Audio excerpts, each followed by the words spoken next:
Selamat malam Bapak Ibu Saudara yang terkasih dalam nama Tuhan Yesus. Kita bersyukur kalau pada malam hari ini kita boleh bersama-sama mengikuti ibadah doa Gereja Baptis Indonesia Margahayu. Untuk mengawali ibadah doa kita, saya akan bacakan dari Mazmur 21 ayat 5. Besar kemuliaannya karena kemenangan yang daripadamu, keagungan dan semarak telah kau karuniakan kepadanya.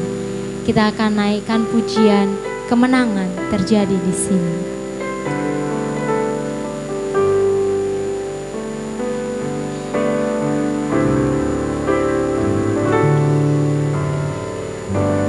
Ku menyembah dalam kudus hadirat-Mu, hampiri tata kasih karunia-Mu Bapa.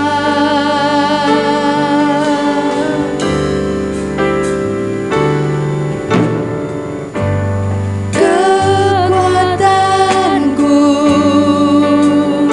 hanya dalam hadirat-Mu, Yesusku. Hanya Kaulah segalanya.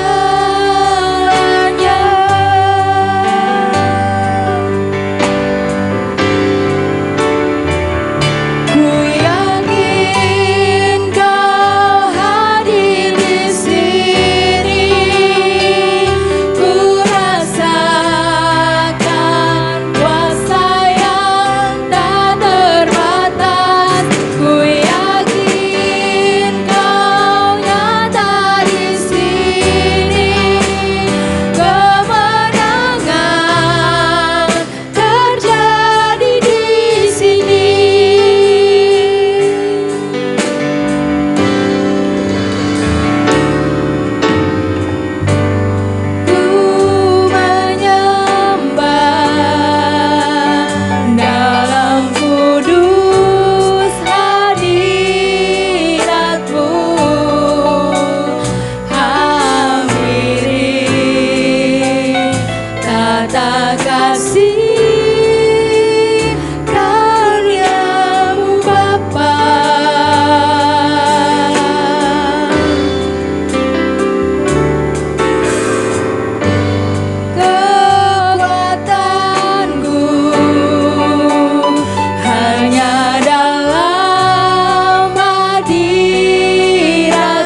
buat malam hari ini, buat waktu yang indah yang boleh Tuhan berikan kepada kami.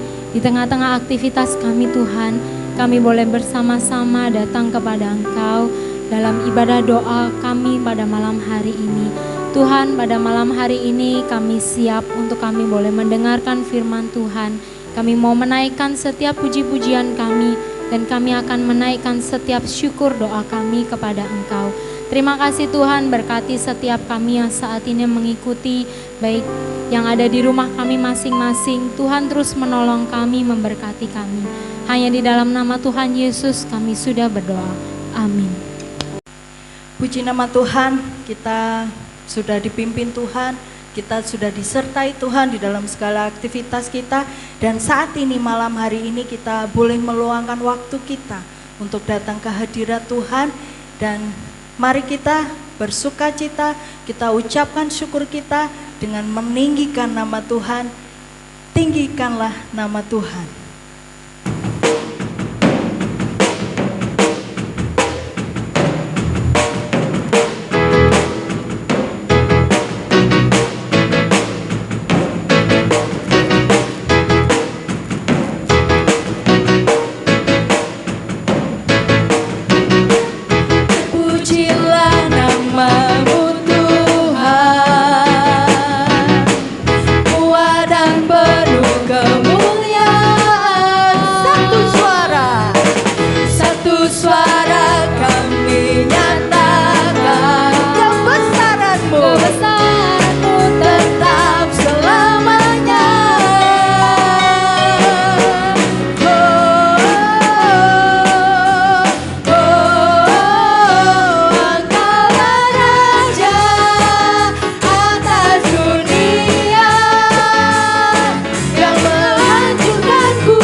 Kita akan mempersiapkan hati kita untuk menerima firman Tuhan.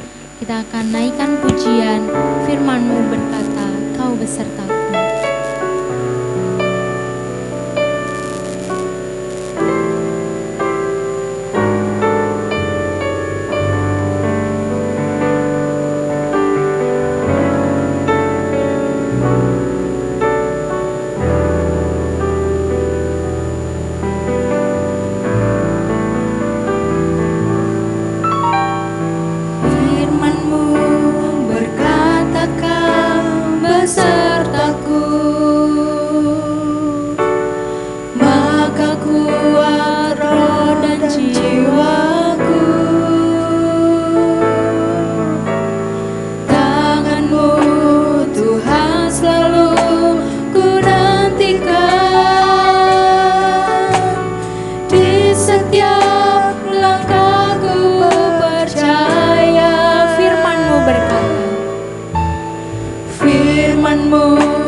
Salam Bapak Ibu Saudara yang dikasihi Tuhan Kristus, selamat malam. Mari kita sebelum masuk doa bersama pada malam ini, kita akan belajar firman Tuhan.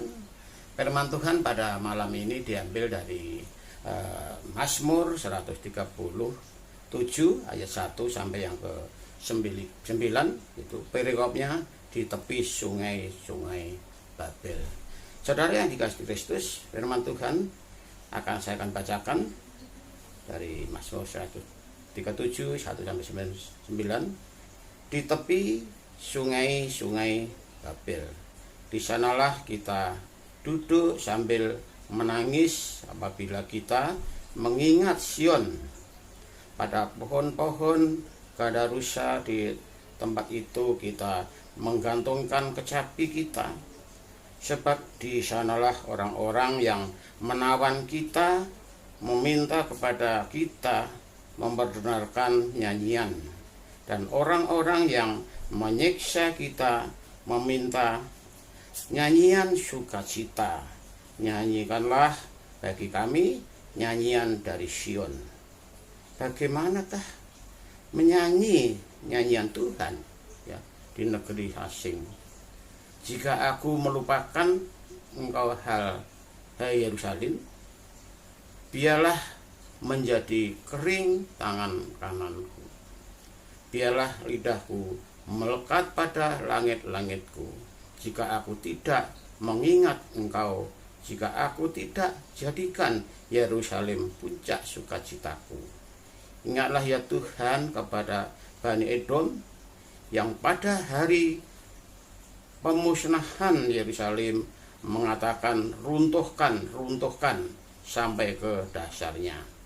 Hai putri Babel yang suka melakukan kekerasan, berbahagialah orang yang membalas kepadamu perbuatan yang kau lakukan kepada kami. Berbahagialah orang yang menangkap dan memecahkan anak-anakmu pada bukit batu. Saudara yang dikasihi Tuhan Yesus Kristus, firman Tuhan pada malam ini yang diambil dari Mazmur 137 di tepi sungai Babel. Ini adalah cerita umat Israel yang pada waktu ada di dalam pembuangan di Babel, ditahan oleh Raja Nebukadnezar, yang itu mereka berkeluh kesah ya. Di ayat 1 dikatakan, di tepi sungai Babel, di sanalah kita duduk sambil menangis ya, apabila kita mengingat Sion. Saudara yang dikasihi Tuhan Yesus Kristus, umat Israel di dalam penderitaannya, di dalam tekanannya pada waktu dia ada di pembuangan di Babel, mereka disiksa, mereka dianiaya, mereka suruh melakukan sesuatu hal yang bertentangan ya. Mereka disiksa tapi suruh memuji Tuhan dengan nyanyian sukacita, itu bertentangan ya. Itu jadi kalau di sini dikatakan mereka menangis ya. Menangis di tepi sungai Babel. Jadi sungai Babel itu adalah saksi bisu penderitaan umat Israel, dan pada waktu umat Israel itu mereka ingat ya, ingat Sion. Sion adalah kota pengharapan bagi umat Israel ya, karena menurut kamus Alkitab ya, Sion itu sama dengan Yerusalem ya. Yerusalem sama dengan Sion, suatu kota pengharapan. Pada zaman Raja Daud itu adalah pusat pemerintahan, pusat kota, sehingga semua orang-orang Israel pada rindu untuk datang ya. Melalui kerinduannya mereka di dalam pembuangan, ada di dalam mereka ditahan oleh Raja Nebukadnezar, sehingga mereka berkeluh kesah. Memang semuanya itu sebetulnya umat Israel menjalani apa yang telah ditetapkan oleh Tuhan. pada zaman Salomo, zaman Raja Salomo, dia orang yang dipuji Tuhan, orang yang disanjung oleh Tuhan, tetapi mereka juga jatuh di dalam dosa. Setelah jatuh di dalam dosa, ya, Tuhan tidak mau ya, murka terhadap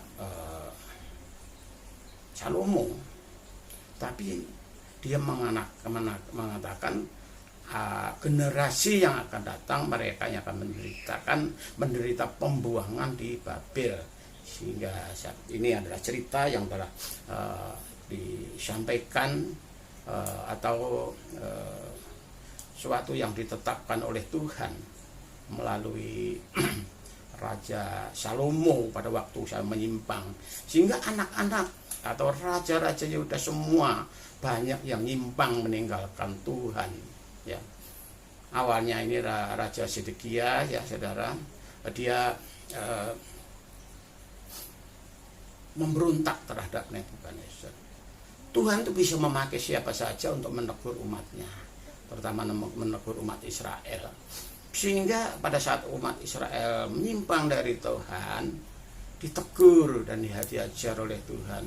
Nebukadnezar sebenarnya dipakai Tuhan untuk menegur umat Israel supaya umat Israel mengalami penderitaan. Biasanya kalau orang mengalami penderitaan itu mencari Tuhan, ya, mencari Tuhan. Tetapi itulah yang terjadi, sehingga umat Israel mendapatkan tekanan-tekanan yang ada di dalam tahanan. Mereka diperlakukan kasar, yang dari pihak perempuan juga melakukan kasar, dilakukan tindakan-tindakan yang tidak menyenangkan oleh wanita-wanita di Babel ini.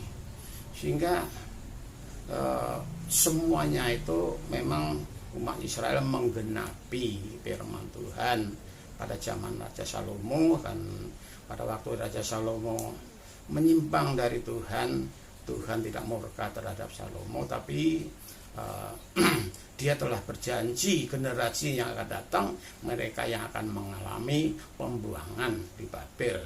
Sehingga inilah yang cerita atau firman Tuhan yang kita bahas ini bagian dari rencana Tuhan bagi umat Israel. Sehingga umat Israel semuanya menyadari di dalam pembuangan itu mereka mengingat di sini Yerusalem atau mengingat Sion. Ya, Sion adalah kota pengharapan di dalam kehidupan umat Israel. Sehingga pada saat mereka mengenang Sion, mereka merasakan beratnya penderitaan, sehingga mereka datang kepada Tuhan. Tuhan menyadarkan kepada mereka bahwa semua ini sudah ditetapkan Tuhan sampai 70 tahun, ya, penderitaan umat Israel di Babel itu, ya. Penderitaan umat Israel di Babel ada 70 tahun. Setelah itu timbullah pemimpin yang baru, ya, pemimpin yang baru yang mereka dipakai Tuhan, ya, dipakai Tuhan untuk mereka dapat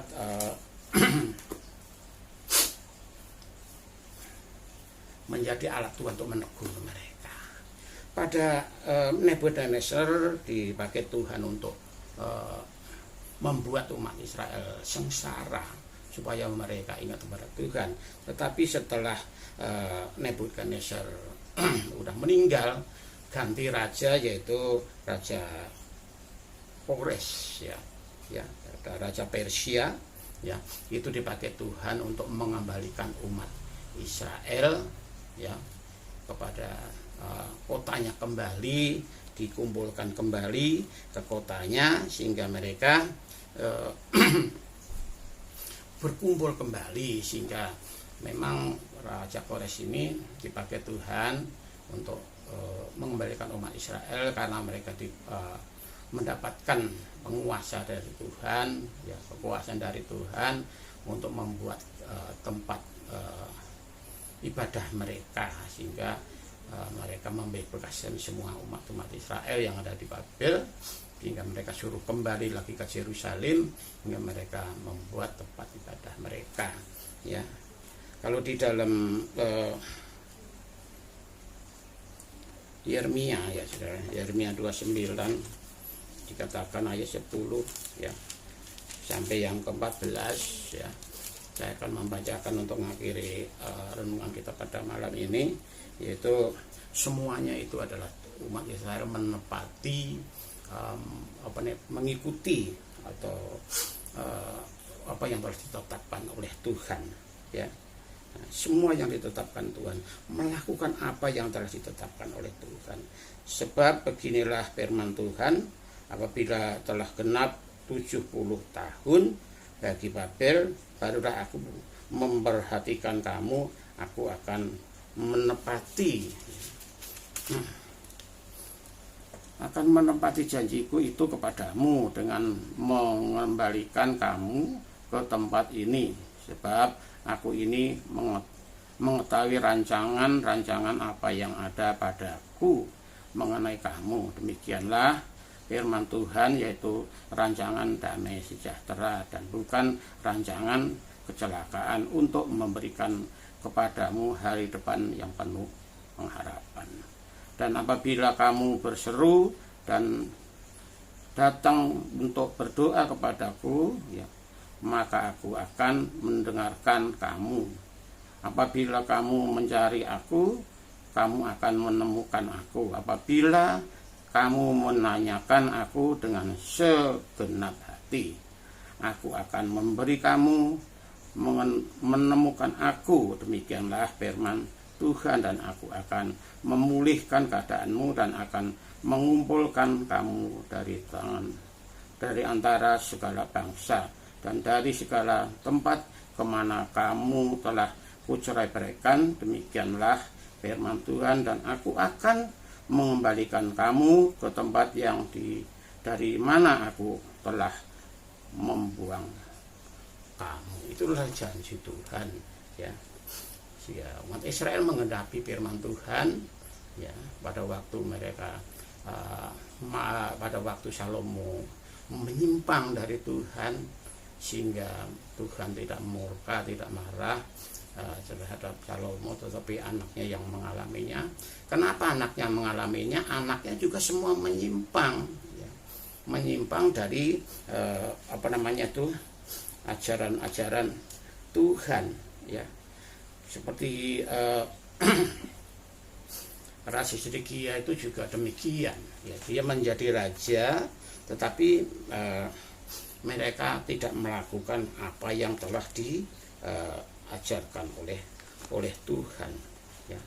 Yang menyimpang dari ajaran semua orang-orang percaya kepada Tuhan, umat Israel yang menyimpang dari ajaran Tuhan, semua akan dimurkai oleh Tuhan ya. Tetapi tidak selamanya Tuhan selalu dendam kepada orang-orang Israel, tapi di dalam pembuangan pun mereka juga diperhatikan Tuhan, karena mereka juga dikembalikan lagi ke kota mereka, dikumpulkan kembali ke kota mereka, hingga mereka membangun tempat ibadah, hingga mereka kembali memuji Tuhan, percaya kepada Tuhan.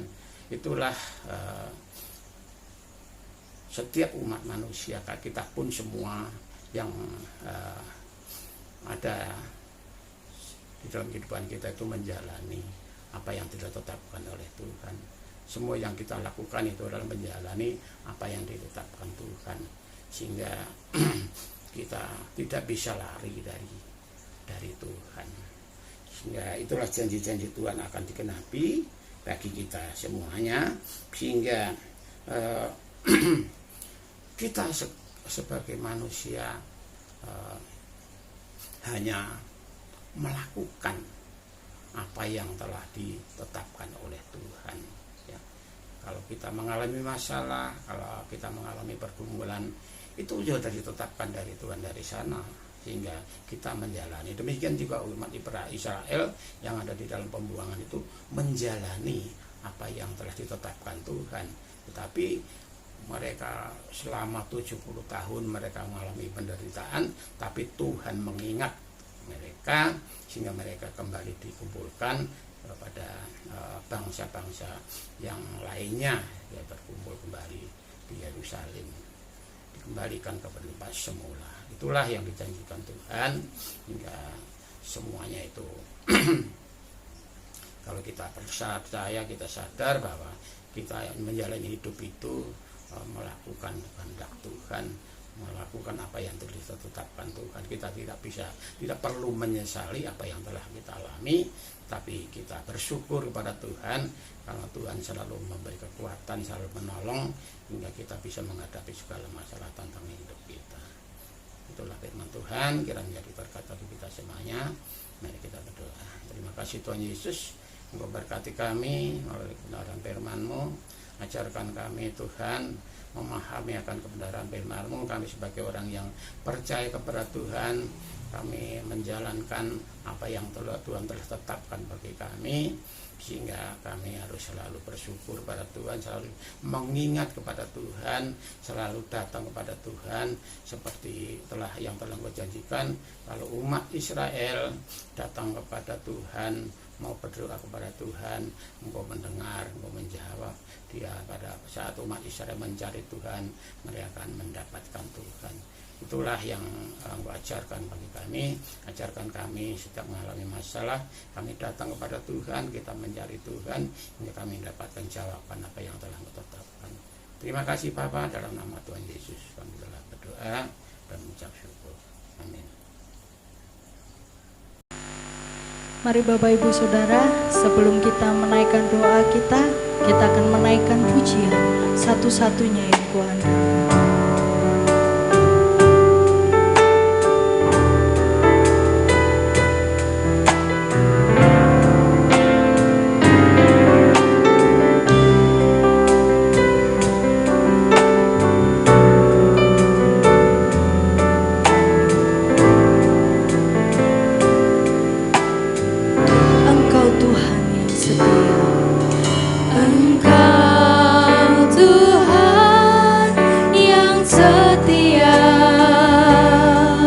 Waktumu selalu yang terbaik.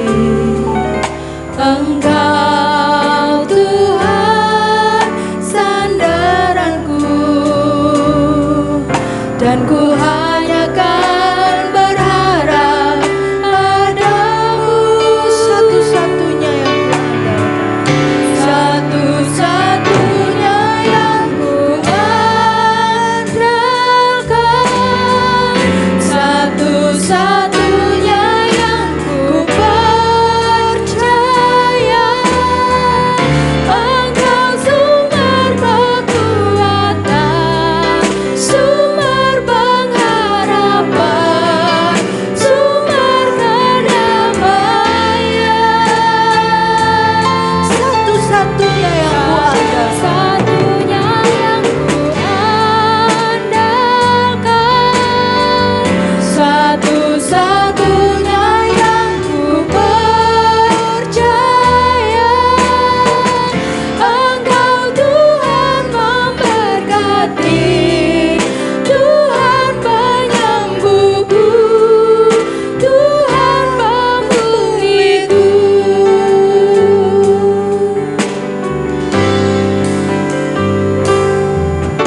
Engkau Tuhan yang setia, waktumu selalu yang terbaik. Engkau Tuhan sandaranku, dan ku